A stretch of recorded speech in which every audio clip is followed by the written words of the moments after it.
Okay, good evening, ladies and gentlemen, and welcome. And I'd like to welcome our friends from America, Mr. Bill Hermann and Jason Jones. Can you hear me all right out there? Hello? Oh, did you ask us a question? I asked, could you hear us all right? I can. Yeah, I can hear you. Okay. First of all, gentlemen, I'd like to congratulate you both on being asked to present and compare Mobile Beats 2015. Thank you.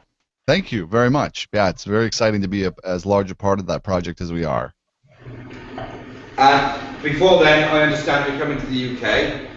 If I can ask you to please tell us a little bit about yourselves, basically the same as you did at South Central last month. Sure, I'd be happy to. I'll start with that, just a little bit about our background and who we are. So between the two of us, I've been doing wedding entertainment and DJing for well over 20 years, and Bill has been doing it for well over 30 years. And I met Bill probably about 14 years ago, it is now, or 10 years, no, 11 years ago or so. I don't know, I lose track.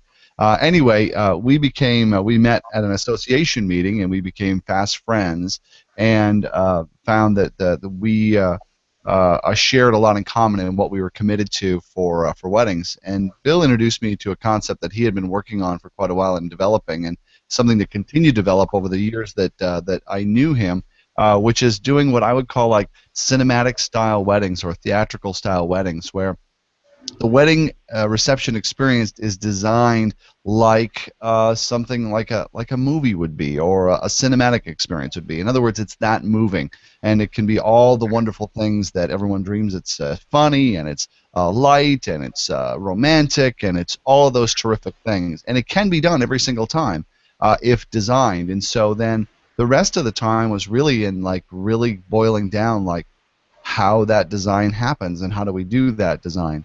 And then only until a few years ago did we decide that this could be a workshop, and then we turned this what we have been working at creating for clients and creating those experiences, and giving other DJs the tools to be able to create in their own creative sort of way. Bill has an extensive background in theater.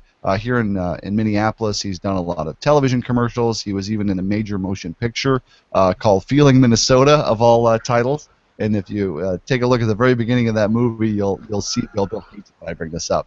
But it was a great performance, and he played the driver, and it was in a major motion picture, which is pretty cool. Plus, he was in a lot of commercials and did a lot of that. So extensive theater and that background, but his focus and attention has been on creating experiences for brides and his wedding DJ business. And so he bringing theater into that business. My background has been also, as well as DJing, it's been in doing a lot of radio.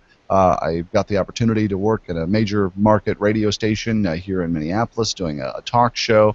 I've had a #1 rated morning show where we've done creative things with theater with that, ushering out a new concept where the DJs on the show, on the station, are actually more like characters, and we actually invented gossip and drama that was happening behind the scenes to talk about each other. And so the listeners would get hooked into that theater and drama that we were creating, even though it was all made up. But they were relating to it like it was real, and they couldn't believe that we were presenting it to it. At least some of them were. And so those two, we both really shared a lot of the same point of view, and then really got an opportunity to start learning and looking deeper into how we can adapt and use those talents and that background and skill for wedding receptions to make them as magical as we imagined that they could be with our assistance. Absolutely. That's really why I even kept doing them. I mean, when I first started DJing, like Jason said, I was an actor. I worked on the stage, and commercials and everything like that. And I was doing parties for schools and church and company parties, but mostly I was doing wedding receptions. And the two things between acting and the stage and theater seem to be very different.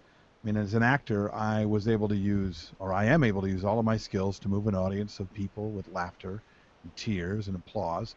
But as a DJ, I get to play music loud.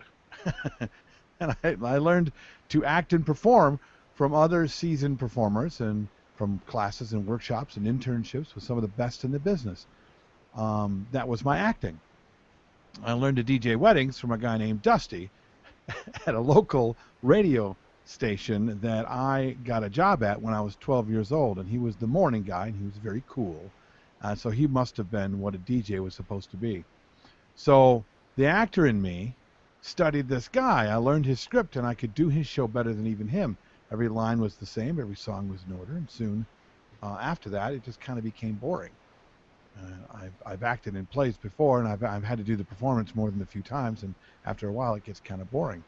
And I was just imagining how boring it was getting for the guests, because DJing wasn't about anybody but me. Acting in theater, on the other hand, was really about the audience and finding a connective way to move them, using principles and structures of staging and story and transitions and performance. It was new, it was exciting. All of my DJing was, I found myself going through motions. With acting, I got to start fresh with every new opportunity. It was kind of an odd disconnect I was having, until one day, while I was preparing to introduce a couple at their wedding, I noticed how everyone had turned their chairs around the moment I said anything and were watching me with the same intensity that I had been given the week before when I was on stage during a monologue. And then it just hit me there. It was all the same, theater and DJing events. From that moment on, everything had changed, and soon after, I was taking on the point of view from a new point of view. I was the most sought after, highest paid, and most praised DJ in my area. I had thrown out the old model and was coming at every event as if it was a new event and had never been seen. And I was using anything possible to collaborate a creative process with my clients so I'd have something new. And even though there were lots of parts to the process that I had to go over in detail, I wanted to go over that stuff in detail with the entertainment experience. The entertainment experience became a seminar. Jason saw it. I created it. We came together and created this workshop. So we had to really create this process in it. And in it, there's this one word that keeps coming up. A core, something that's core to everything that's created, something that drives everything I do creatively. It's a simple word that ensures that every event that we do is very unique and always ensures that my clients and your clients get exactly what they want, and they end up raving about it for years to come. And trust me when I say years, I still get thank you cards and birthday cards and baby pictures 10, 15 years later. It's a word that you said today. It's a word that we say all the time. It's a simple word that drives not only me, but you with everything you do. And it can be a very profound thing. That tiny word is just why. See, why speaks to purpose, speaks to the motivation, the reason that something is significant or not significant, the reason that somebody cares about or doesn't care about what we're doing. It's the purpose behind all of our actions and everything we do. This simple word, why, will change not only what you do as a DJ, but it can and will change who you are as a person. But only if you ask it and then act upon it. And I'm talking about physically asking about it and asking it to yourself as you're doing things. See, in my business, I use it from the sales consultation, the moment I meet them, to the planning part of it when we go over what they want to do, and to the actual performance. In the sales process, you need to not only understand what the couple wants, but why. I mean, when you sit down and talk about who they are and where they came from, for you to really understand them, for you to really create something around who they are, you really want to understand, how they met and why they think this is so great. I ask the question why around everything that they've made decisions on already. Things like, you're going to have the wedding here. Well, why are you having a church wedding as opposed to going off to the beach somewhere, or going to Bermuda, or going off to Greece? Why are you doing a reception at a hall as opposed to a backyard or outside under a tent? Why have you chosen these things? Why are you having a small wedding with only a best man and a maid of honor and about 50 people as opposed to something 300, 400 people big? Why have you chosen to have a buffet? Why have you chosen to have these things will answer how you present yourself to them later. You'll understand what you can get away with as an entertainer and how you can get the guests there to care about it. If they're really big about the meal, and we're going to have a plated meal, and we've done a, let's say they're talking about how they've done, they've chosen the menu very specifically, and it's very important to them because they're big foodies. Why are you doing it like this? Well, we're foodies. We really like food. We want to share this amazing menu. We really like gourmet menus. That speaks to me that they want to be sure that the experience with the dining starts with how I explain it to them.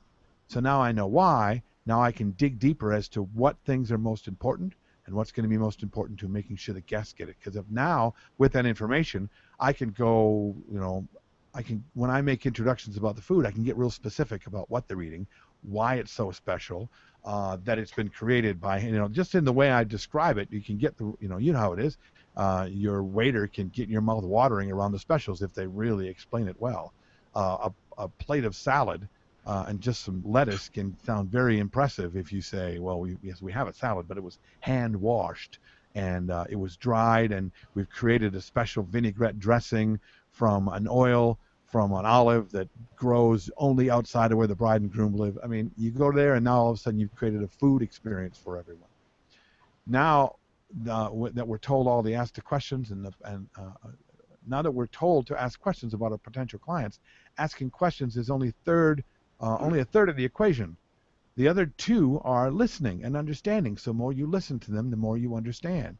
And the way to truly understand your clients is to be asking the question, why? Why do you do this? Why do you want to be a part of this?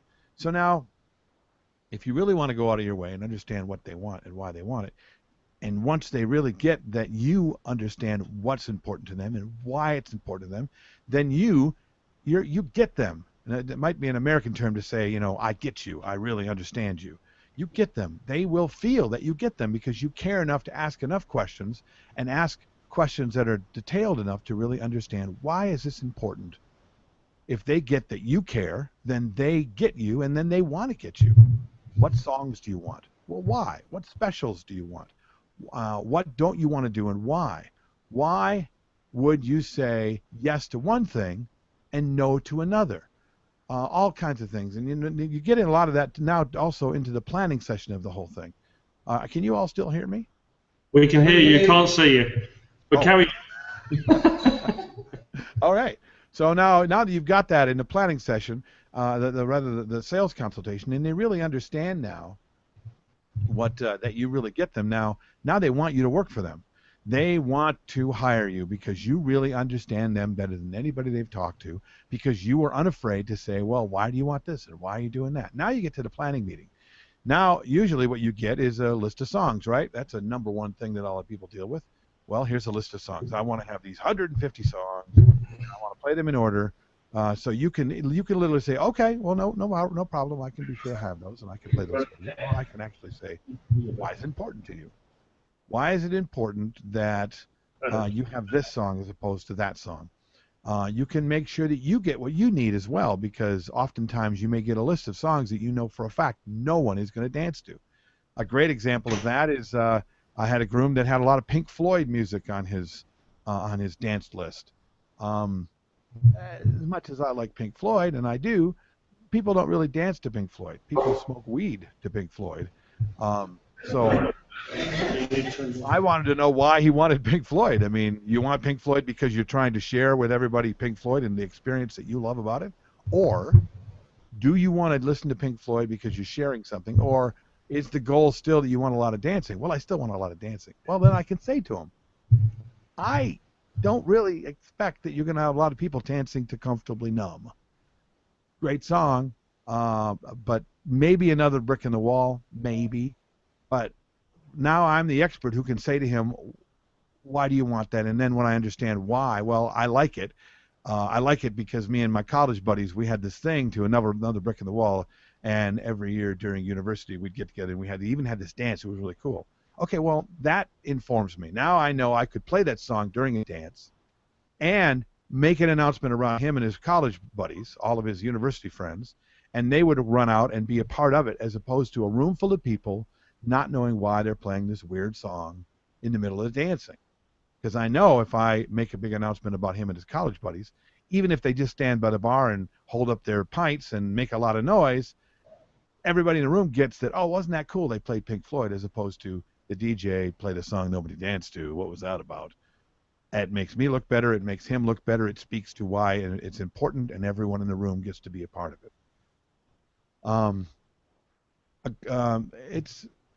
It even speaks to some other things. I'm going to tell you a little bit about a story about a couple that I spoke to and came up with something around my song editing. But this is even more important and powerful in your performance. Do you know the most powerful word in your vocabulary is the word because? Because answers the question why. Because answers the question that people are asking themselves during your performance all the time. People are asking it now. You're asking it right now. You know, what am I doing here? Why am I here? What is this important? Why is this important? It's an unanswered question that the client is asking all the time. And people that you stand in front of and have to speak in front of, you have to compare, you have to MC, you have to say a few things. If you stop their conversations, they're asking, well, why am I listening? Well, to make you understand this, I'm going to tell you about a study that was done here in America from a Harvard psychologist by the name of Ellen Langer. It was a study that proved that by adding one word to a simple request, she could increase the compliance rates of the people she was talking to by 33%. In other words, that she could get them to do what she wanted, and she could increase it by 33%. Now, the situation she did in this whole thing was she involved a waiting line to use a copy machine. A bunch of people waiting to use a copy machine in an office. The researcher acted out as someone who needed to cut in line and use the copy machine. Now, she tested 2 requests with slightly different wording each time. The first time she said, "Excuse me, I have 5 pages. May I use the copy machine?" Now, 60% of the people that she asked said, "Sure, no problem." Now she did it again. But this time she said, "Excuse me, I've got 5 pages. May I use the copy machine because I'm in a rush?" Now, the new percentage of people saying yes went from 60% to 94%. Now, was telling people that she was in a rush responsible for the persuasion, or was it something else? So, to figure that out, they had a third way to do it. They tested a third request. "Excuse me," she said, "I've got 5 pages. May I use the copy machine because I've got to make some copies?" That's all she said.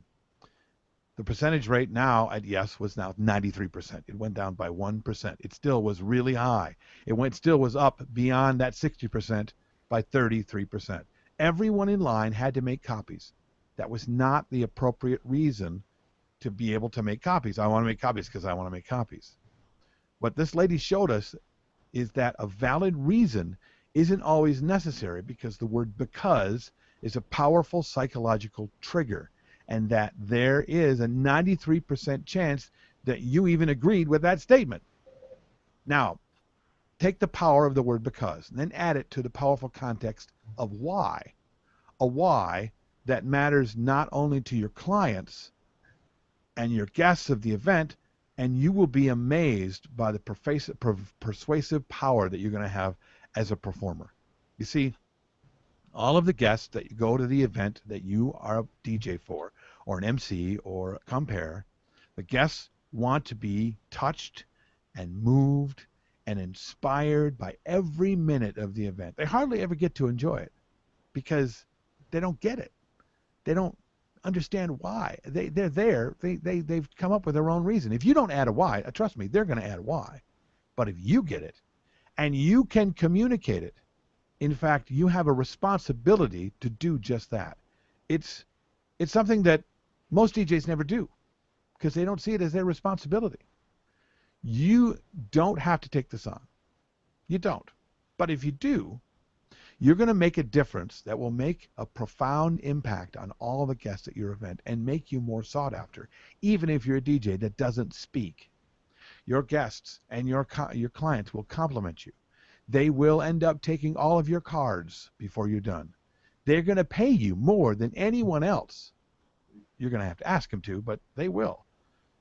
Now, to really make what you're learning today more powerful, you could, than you could even imagine. There's one more place I'd like you to use this simple word, this why. I'd like you to take some time to use it in your life.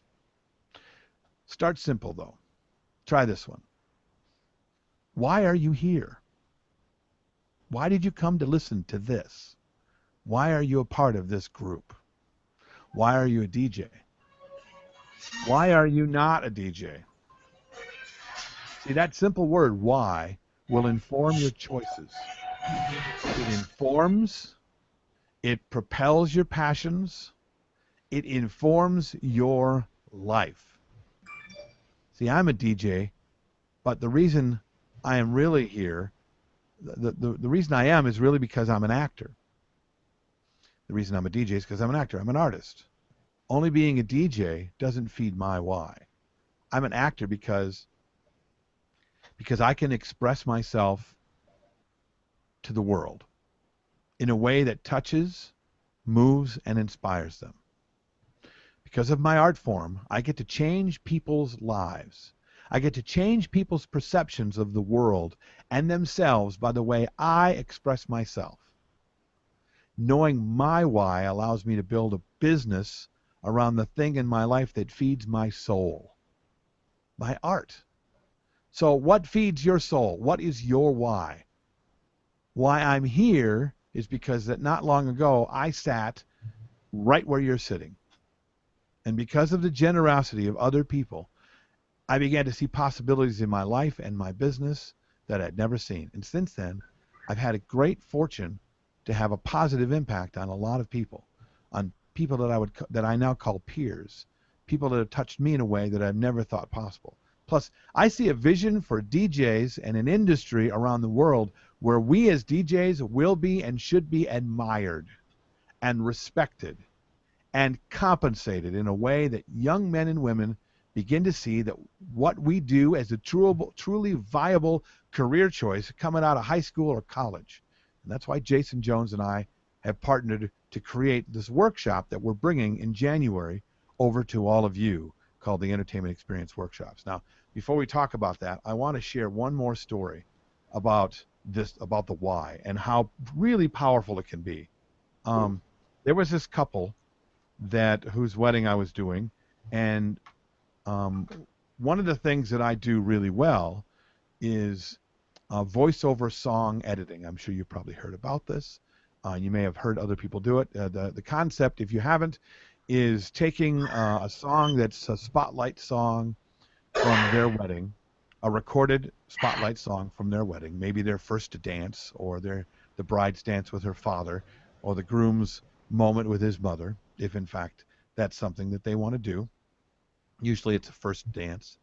And recording the bride and the groom ahead of time and taking their voiced recording and cutting it into the song to create more drama and more impact around the song that they're sharing with the people they're dancing with and with the people that are watching them share their first dance as husband and wife. So because I'm really good at this, I have a lot of couples that ask me to do it. And this couple, Blake and Brittany Chafee, here in Minneapolis, Minnesota, which is if you don't know what Minnesota is, it's right in the middle of the state, up near Canada. And it's in fact, it's so far north that it's almost got like southern Canada. So it's pretty cold. And this lovely couple, while I was talking to them and interviewing them for this meeting, was going very well. The bride was very expressive, and she's very excited. And they were planning to have me cut their voices into a song by an artist by the name of Mark Cohen. The song is True Companion. I'm sure you understand. You've heard it? True Companion. Great song. So I'm interviewing the bride, and it goes really well. And I interview the groom afterwards, and I interview them both when they're not singing. Can you still hear me? Yeah. Okay, great. So it's going very well, and he goes away, and now the bride goes away, and now I'm interviewing the groom. And in the middle of that interview, the groom, it came up that he remembered the moment that he was in love, that he fell in love with this girl, that he knew he was going to marry her. And I'm like, nobody ever remembers that, especially guys that are really, kind of daft when it comes to that kind of stuff. So I go, well, I do tell me that story. So he tells me the story about how he was, there was a family reunion, and true American style. They're up north Minnesota. He's on a porch. He's got a guitar, his foot up on a stump next to his grandmother on the porch, and the family is out in the yard, and they're all playing yard games, and they're throwing horseshoes far away from everybody else. And he's trying to learn this song. This song is called Question. And there's a lyric in the song that says, someday someone's going to ask you a question you'll say yes to. Hey, baby, I have a question for you. And he wasn't learning this song for any reason except for that he liked the song. He wasn't planning on proposing to this girl. It was really early in their relationship. But as he's trying to figure this song out and picking the guitar next to his grandmother, everyone in the yard stops listening, stops talking to themselves, and they're all starting to listen. And all of a sudden, the yard is quiet, and he looks up, and far across the yard by the horseshoe game, there's his bride by his grandparents. And she looks up, and he looks in her eyes, and she looks in his, around the moment that he said, someday I have a question for you. Everyone started to tease him, but in that moment, he knew that's the girl he wanted to marry. Great story, right? And so I said to him, so that's awesome. But I have a question. Why are you dancing to True Companion for your first dance? It sounds like you just described to me your song, what your song really is. He goes, well, that is our song. I said, okay, great. Well, then how come you're not dancing? Why, I said, are you not dancing to that song? And he said, because I haven't found a version of it I like very much. Oh, okay. I said, which made my brain go, and I'm sure you're thinking the same thing I thought at the same time, was, are you any good with that guitar? Because if you are, I know a friend with a recording studio, and you could go there and you could play that song and record that, and we could use that for your first dance. What do you think of that? And he was, oh, I don't know, and I'm not very good, because he really wasn't a singer. He was a political analyst, which, it's no, whatever. You don't usually say political analyst is a musician, but whatever. And anyway, so he kind of poo-pooed it, and he walked away. And I said, well, if you change your mind, here's that guy's number. Call me, if you change your mind.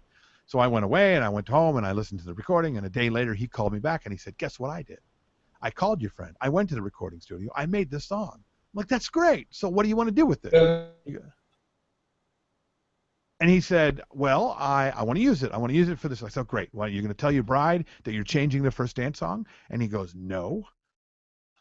And I went, well, why? Because you might upset her a little bit. He goes, no, she likes surprises. Everything is good. I said, okay, good. So and I've got this all in line. I know it's going to work out. I said, so do you want me to take your interview and still cut you into this song that you recorded and you're singing to, or do you just want to surprise her with the song? He goes, no, I want you to do the whole thing. We want to do the thing, and there you go. I said, okay. So I did. I edited this thing together, and I played it for the first time at their dance. Now I'm going to play this song for you, and then I'll kind of narrate it a little bit as we go. But this is what they heard when I introduced them for their first dance as husband and wife.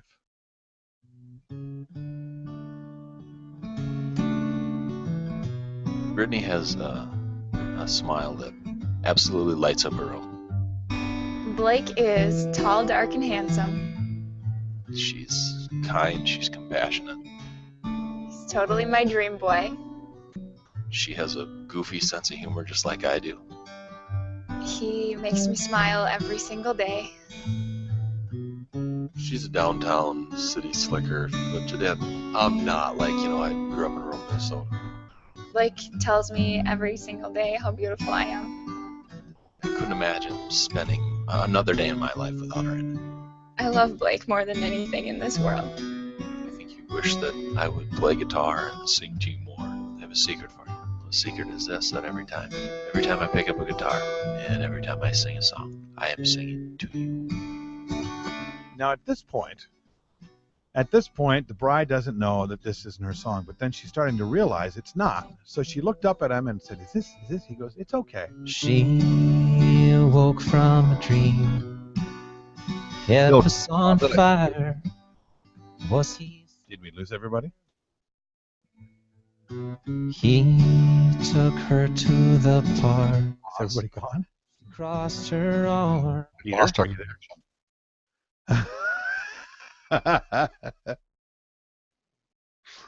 That's I was awesome. gonna ask you. How was I doing? You were doing awesome. Okay. Should say yes to. This is fantastic. And I love the lead up, and I love the song. It's always so moving. I'm gonna cut this off right here. They must not have liked it as much as we do. Oh, right. Not as much as I do, clearly. Okay, let me just back it up a little bit. See if he tries to bring us back in. I'll ask you a question. Yeah, I think you should overdub my voice in there. You know, it's just more powerful. Oh, here we go. So anyway, so I said to the guys, like, I'm in the bathroom. Oh, really? And I was in the bathroom too, and no one heard that? Wait, shh, no, I think we're back. Hey, Alan, how you doing? Very focused. He is very focused. So this is what it looks like to take over someone's web. Yeah, I'll play my harmonica until they can hear me.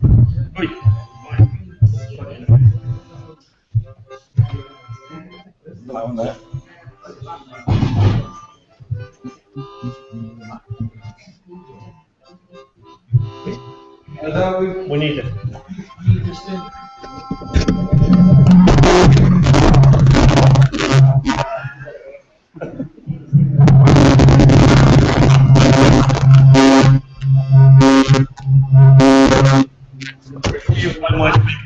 Pieces. Peter needs to mute. And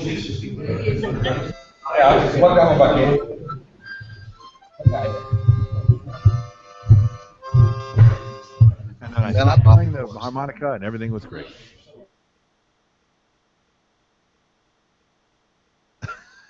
Did we lose him again? Are we back? I don't know. Are we back? Are we back? Is there going to be lunch at this function? 'Cause I'm hungry. Yeah, I'm really hungry. Could someone bring me a sandwich? I think I saw somebody with a pint. Just put a pint over by the screen, because that's what I need right now, a little Guinness. Just a little, though. Oh, no, not a little. Are we back? Now, I know we're being silly. Are we back online? Can everyone hear? We can finish up. We're almost to the end. We can't hear you guys. I can't hear anybody. Yeah, we If can't. someone just steps in front of the screen and gives us the thumbs up, we know that we're being understood and heard. And We you just don't want have to to take it off of heard. mute. It's okay. Until then, I'm going to play the harmonica until I see someone give us the thumbs up. Well done.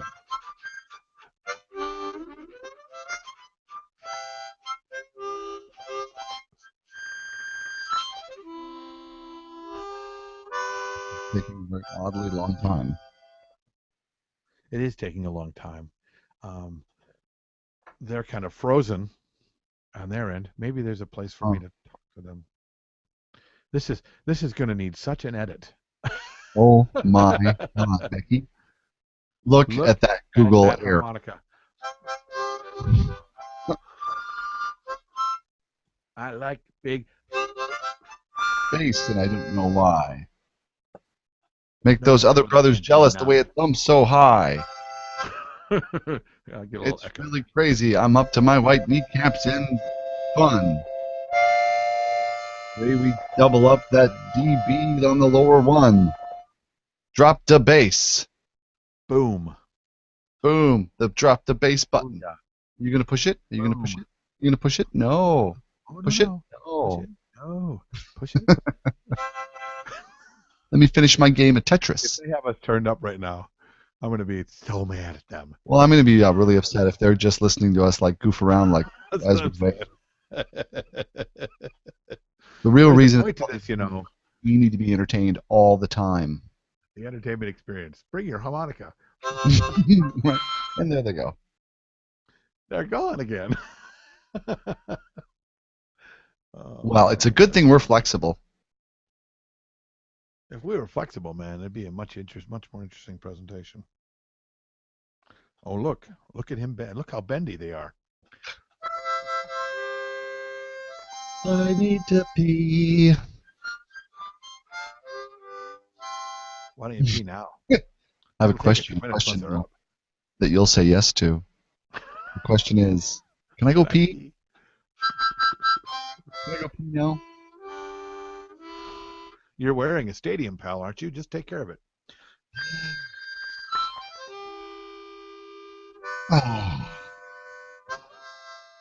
No. Harmonica player. It's time to watch now the harmonica player having to pee. You're making me jealous. I wish I had an instrument.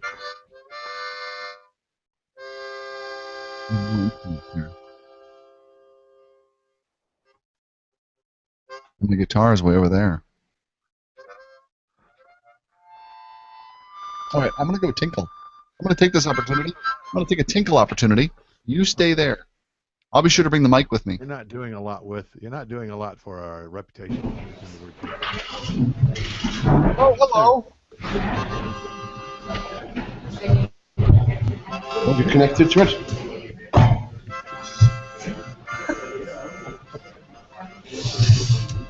Down on the range, we like to have beans and weenies. Hi, Alan. Cook over. Alan. Alan. And you hear us. Alan. And you hear me.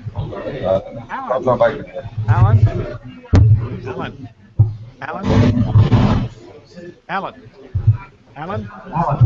Yeah. Alan. Alan? Hello, can you hear us? Yeah, we had the network go down.